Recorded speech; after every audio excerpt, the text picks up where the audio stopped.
કેશોદ અંડરબ્રિજની બહાર નીકળી રહ્યા છીએ. કેશોદ અંડરબ્રિજની બહાર નીકળતા જ આપણે હવે 4 ચોક બાજુ જાશું મિત્રો. આ છે કેશોદનો 4 ચોક અને આમ છે સોમનાથ બાજુનો રસ્તો અને આમ છે મેંદરડા બાજુનો રસ્તો ને આપણે મિત્રો જવાનું છે જુનાગઢ વાળા રસ્તે. અહીંયા શ્રી રામ ભગવાનની ભવ્ય મૂર્તિ છે 4 ચોકમાં. આપણે જુનાગઢ રોડ બાજુ જઈએ છીએ.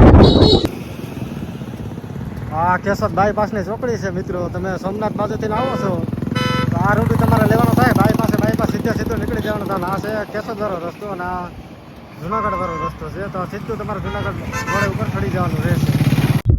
આપણે પહોંચી ગયા છે બાયપાસ રોડ ઉપર. આમ છે સોમનાથ રોડ અને આગળ અગતરાયની ચોકડી પણ પડે છે અને આમ છે જુનાગઢ રોડ અને આ બંનેની વચમાંથી ચોકડી પડે છે.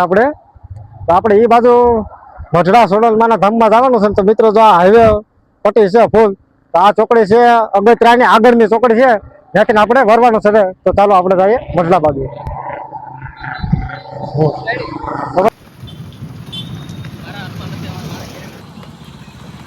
તો આપણે પહોંચી ગયા છે મંગલપુર ગામમાં. તો મિત્રો ઘણા બધા મિત્રો આમ સીધા જતા રહે છે.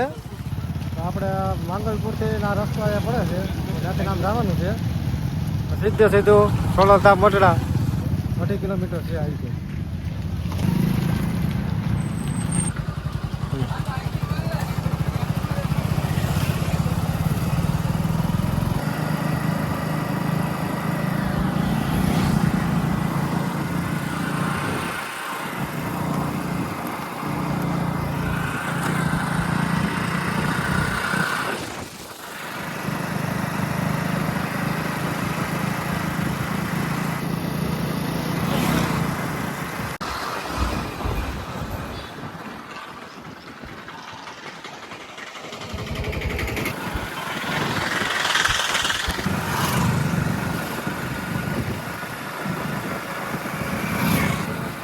તો હવે આપણે થોડી દૂર રહ્યા છે સોનલમાના મંદિર તરફ જતા. હમણાં મઢડા ધામ આપણે પહોંચી જવાના છીએ સોનલમાના મંદિરે.